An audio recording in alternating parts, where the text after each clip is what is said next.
addition to being a book lover, I am a complete cinephile. I love movies. I usually watch tons and tons of movies. This year has been a very weird movie year for me. And it's not because I haven't had movies I haven't wanted to watch. I just have been very busy with everything else that I just haven't had a chance to go see a lot of movies. Ton of movies I missed that I really wanted to see in the theater, including Twisters, which is the one I thought I'd give a little review for today. So, my memory of seeing the first Twister, that was one of the movies that in my childhood I distinctly remember watching at the drive-in theater, the other one being Batman 1989. And it was one of those movies that I really loved at the time and have never ever watched since. I think I've seen little bits and pieces of it on TV. I just never really felt super motivated to watch it again. And it doesn't really reflect on the quality of it. I just have found that there are certain movies that sort of trigger that rewatch response within me, but Twister was not one of them.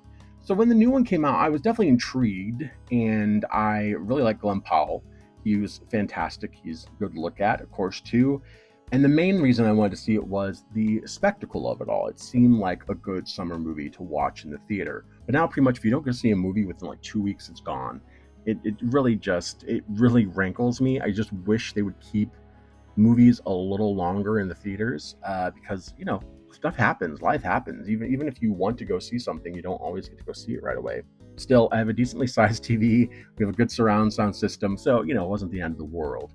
As for the movie itself, it really did kind of remind me. It sort of harkened back to the summer blockbusters of the 90s, like when I was growing up, because it really sort of captured both the goofiness and some of the romanticism and the spectacle of it all in a way that I think a lot of summer blockbusters kind of miss. Like they just are, I don't know, they don't quite have the heart to them that you want them to. I thought it did a good job, certainly like summer blockbuster good, of developing the characters enough, giving them enough of a backstory so that you cared what happened to them. It makes pretty liberal use of tropes. I mean, there's a lot of tropey stuff that happens, but I never mind that as long as it's entertaining. And I was very entertained by this movie. I do think, kind of like Twister, the original one, I don't know if I'm going to necessarily need to see it again and again, although I think, a marathon of the two would have been fun. There was actually a drive-in nearby to us that was doing one, and I wanted to go so bad, but just could not make the timing work out. But I think one of the most remarkable things about it that actually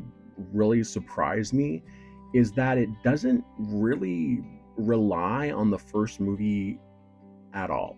In today's day and age of IP recycling, certainly Alien Romulus, as much as I like that movie, one of its chief faults to me was this idea of just too much homage, too much recycling of lines, of beats, of everything. This movie really did not rely on the first movie at all.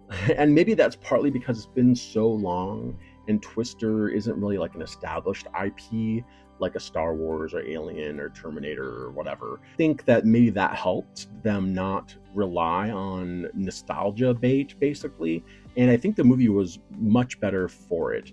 There's a point in this movie where a character who's sort of just been kind of obscured from you in a sort of strange way is revealed. Now, I thought for sure it was going to be someone from the past movie, and it wasn't. Just that great character actor.